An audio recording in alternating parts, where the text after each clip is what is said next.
Hi friends, welcome back to my channel. ನಾನು ನಿಮ್ಮ ಸುಷ್ಮಿತಾ ಪ್ರವೀಣ್. ಈ ಒಂದು ವಿಡಿಯೋದಲ್ಲಿ ಬೆಳಗಿನ ತಿಂಡಿಗೆ ಕರಿಬೇವನ್ನ ಹಾಕಿ ಯಾವ ರೀತಿ ಇನ್ಸ್ಟೆಂಟ್ ಆಗಿ ಕರಿಬೇವಿನ ರೈಸ್ ಅಥವಾ ಪುಳಿಯೋಗರೆನ ಮಾಡೋದು ಅನ್ನೋದನ್ನ ಈ ಒಂದು ವಿಡಿಯೋದಲ್ಲಿ ತೋರಿಸ್ಕೊಡ್ತೀನಿ. ಬನ್ನಿ.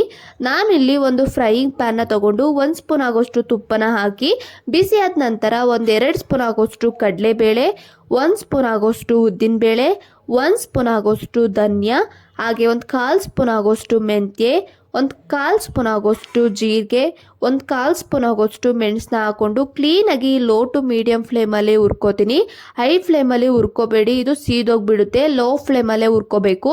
ನೋಡಿ, ಈಗ ಕಂಪ್ಲೀಟಾಗಿ ಇದು ಹುರ್ಕೊಂಡಾಗಿದೆ. ಇದಕ್ಕೆ ಖಾರಕ್ಕೆ ತಕ್ಕನಾಗಿ 5 ಒಣಮೆಣ್ಸಿಕಾಯಿ, 2 ಬ್ಯಾಡಗಿ ಮೆಣಸಿಕಾಯಿ, 1 ಗೆಡ್ಡೆ ಆಗೋಷ್ಟು ಬೆಳ್ಳುಳ್ಳಿ, ಸ್ವಲ್ಪ ಕೊಬ್ಬರಿನ ಹಾಕೊಂಡು ಇದನ್ನು ಕೂಡ ಇದರಲ್ಲೇ ಹುರ್ಕೋತೀನಿ. ನೀವು ಬೇಕಿದ್ರೆ ಸಪ್ರೇಟಾಗಿ ಹುರ್ಕೋಬೋದು. ನಾನಿಲ್ಲಿ ಒಟ್ಟಿಗೆನೆ ಹುರ್ಕೋತಾ ಇದ್ದೀನಿ. ನೋಡಿ, ಈಗ ಇದನ್ನು ಕೂಡ ಕ್ಲೀನಾಗಿ ಹುರ್ಕೊಂಡಾದ ನಂತರ 2 ಹಿಡಿ ಆಗೋಷ್ಟು ಕರಿಬೇವನ್ನ ಹಾಕೊಂಡು ಇದನ್ನು ಕೂಡ ಕ್ಲೀನಾಗಿ ಹುರ್ಕೋತೀನಿ. ಎಲ್ಲಿವರೆಗೂ ಹುರ್ಕೋಬೇಕು ಅಂದರೆ ಒಂದು ಎಲೆನ ಮುರಿದ್ರೆ ಕ್ಲೀನಾಗಿ ಪುಡಿ ಆಗಬೇಕು, ಅಲ್ಲಿವರೆಗೂ ಹುರ್ಕೋಬೇಕು. ನೋಡಿ, ಈಗ ಇದು ಕಂಪ್ಲೀಟಾಗಿ ನಾನು ಹುರ್ಕೊಂಡಾಗಿದೆ. ಈಗ ಒಂದು ಎಲೆನೂ ಕೂಡ ಮುರಿದ್ಬಿಟ್ಟು ನಿಮಗೆ ತೋರಿಸ್ತಾ ಇದ್ದೀನಿ. ನೋಡಿ ಯಾವ ರೀತಿಯಲ್ಲಿ ಮುರಿದ್ರೆ ಮುರ್ಕೋತಾ ಇದೆ ಅಂತ. ಅಲ್ಲಿವರೆಗೂ ಹುರ್ಕೊಂಡಾದ್ಮೇಲೆ ತಣ್ಣಗಾಗ್ಲಿಕ್ಕೆ ಬಿಡ್ತೀನಿ. ಈಗ ತಣ್ಣಗಾದ್ಮೇಲೆ ಒಂದು ಮಿಕ್ಸಿ ಜಾರ್ನ ತಗೊಂಡು ಏನಿದೆಲ್ಲ ಹುರಿದಿಟ್ಕೊಂಡಿದೆ ಇದನ್ನೆಲ್ಲ ಹಾಕೊಂಡು ತರ್ತರಿಯಾಗಿ ರುಬ್ಕೋತೀನಿ. ಇದನ್ನ ನುಣ್ಣಗೆ ಪುಡಿ ಆಗೋವರೆಗೂ ರುಬ್ಕೋಬೇಡಿ, ಜಸ್ಟ್ ತರ್ತರಿ ಆಗೋವರೆಗೂ ಹುರ್ಕೊಳ್ಳಿ. ಈಗ ನಾನು ಪುಡಿ ಮಾಡ್ಕೊಂಡು ಬರ್ತೀನಿ. ನೋಡಿ, ಈಗ ನಾನು ಯಾವ ರೀತಿಯಲ್ಲಿ ತರ್ತರಿಯಾಗಿ ರುಬ್ಕೊಂಡಿದ್ದೀನಿ ಅಂತ ಈ ರೀತಿಯಲ್ಲಿ ರುಬ್ಕೋಬೇಕು. ಜಸ್ಟ್ ಕ್ಲೀನಾಗಿ ನುಣ್ಣಗೆ ರುಬ್ಕೊಂಡ್ರೆ ಟೇಸ್ಟ್ ಅಷ್ಟು ಚೆನ್ನಾಗಿರೋದಿಲ್ಲ. ಆಲ್ರೆಡಿ ಹುರಿದಿದಂತಹ ಫ್ಯಾನ್ಗೆ ನಾನು 4-5 ಸ್ಪೂನ್ ಆಗೋಷ್ಟು ಎಣ್ಣೆನ ಹಾಕ್ಕೊಂಡಿದ್ದೀನಿ. ಈಗ ಎಣ್ಣೆ ಬಿಸಿ ಆದಮೇಲೆ 1 ಸ್ಪೂನ್ ಆಗೋಷ್ಟು ಸಾಸಿವೆ ಎಲ್ಲ ಸಿಡಿದ ನಂತರ 1 ಸ್ಪೂನ್ ಆಗೋಷ್ಟು ಕಡಲೆಬೇಳೆ, ಹಾಗೆ 1 ಸ್ಪೂನ್ ಆಗೋಷ್ಟು ಉದ್ದಿನಬೇಳೆ, ಹಾಗೆ ಕಡಲೆ ಬೀಜನ ಹಾಕ್ಕೊಂಡು ಇದನ್ನು ಕೂಡ ಗೋಲ್ಡನ್ ಬ್ರೌನ್ ಬರೋವರೆಗೂ ಕ್ಲೀನಾಗಿ ಹುರ್ಕೋತೀನಿ. ಈ ಒಂದು ರೆಸಿಪಿನ ನೀವು ಕೂಡ ಮನೇಲಿ ಮಿಸ್ ಮಾಡದೆ ಟ್ರೈ ಮಾಡಿ. ಯಾವ ರೀತಿ ಬಂದಿತ್ತು ಅಂತ ನನಗೆ ಕಮೆಂಟ್ ಮಾಡಿ. ನೋಡಿ, ಈಗ ಕಂಪ್ಲೀಟಾಗಿ ಫ್ರೈ ಆದಮೇಲೆ ಗೋಡಂಬಿನ ಹಾಕ್ಕೊಂಡು ಇದನ್ನು ಕೂಡ ಗೋಲ್ಡನ್ ಬ್ರೌನ್ ಬರೋವರೆಗೂ ಕ್ಲೀನಾಗಿ ಫ್ರೈ ಮಾಡ್ಕೋತೀನಿ.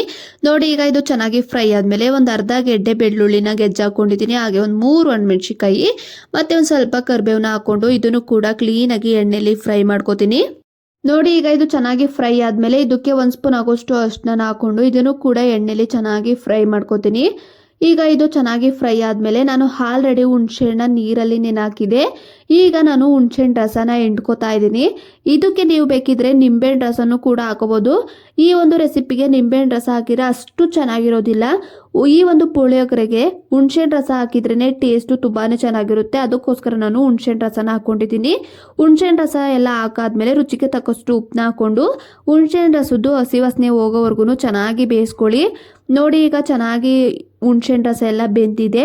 ಇದಕ್ಕೆ ನಾನು ಏನು ಪುಡಿ ಮಾಡಿ ಇಟ್ಕೊಂಡಿದ್ದೆ ಕರಿಬೇವಿಂದು, ಇದನ್ನ ಈಗ ಸೇರಿಸ್ಕೊಂಡು ಈ ಒಂದು ಹುಣಸೆಹಣ್ಣು ರಸಕ್ಕೆ ಈ ಒಂದು ಪುಡಿ ಚೆನ್ನಾಗಿ ಹೊಂದ್ಕೋಬೇಕು. ಅಲ್ಲಿವರೆಗೂ ಚೆನ್ನಾಗಿ ಮಿಕ್ಸ್ ಮಾಡ್ಕೊಳ್ಳಿ.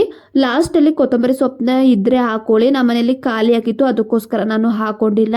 ಈಗ ಅನ್ನ ಕಲಸೋದಕ್ಕೆ ಎಷ್ಟು ಬೇಕೋ ಅಷ್ಟು ಗೊಜ್ಜನ್ನ ನಾನು ಇಟ್ಕೊಂಡು ಮಿಕ್ಕಿದ್ನ ಒಂದು ಬೌಲ್ಗೆ ಎತ್ತಿಟ್ಕೊಂಡಿದ್ದೀನಿ. ಅದನ್ನ ಬೇಕಾದ್ರೆ ನೀವು ಫ್ರಿಜ್ಜಲ್ಲಿ ಎತ್ತಿಟ್ಕೋಬೋದು.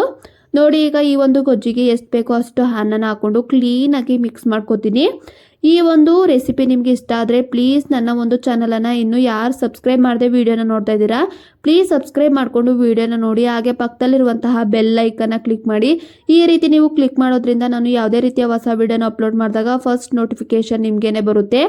ನೋಡಿ, ಈಗ ಕ್ಲೀನಾಗಿ ಗೊಜ್ಜು ಹಾಗೆ ಅನ್ನ ಎಲ್ಲ ಚೆನ್ನಾಗಿ ಹೊಂದ್ಕೊಂಡಿದೆ. ಅಲ್ಲಿವರೆಗೂ ನಾನು ಕ್ಲೀನಾಗಿ ಮಿಕ್ಸ್ ಮಾಡ್ಕೊಂಡಿದ್ದೀನಿ. ಈಗ ಇನ್ಸ್ಟೆಂಟಾಗಿ ಕರಿಬೇವಿನ ಪುಳಿಯೋಗರೆ ರೆಡಿ ಆಗಿದೆ. ಈ ಒಂದು ರೆಸಿಪಿ ನಿಮ್ಗೆ ಇಷ್ಟ ಆಗಿದೆ ಅಂತ ಭಾವಿಸ್ತೀನಿ. ಈ ಒಂದು ರೆಸಿಪಿ ನಿಮ್ಗೆ ಇಷ್ಟ ಆದರೆ ಪ್ಲೀಸ್ ಲೈಕ್ನ ಮಾಡೋದನ್ನ ಮರಿಬೇಡಿ. ಇಲ್ಲಿವರೆಗೂ ವಿಡಿಯೋನ ನೋಡಿದ್ದಕ್ಕೆ ಥ್ಯಾಂಕ್ ಯು ಫಾರ್ ವಾಚಿಂಗ್.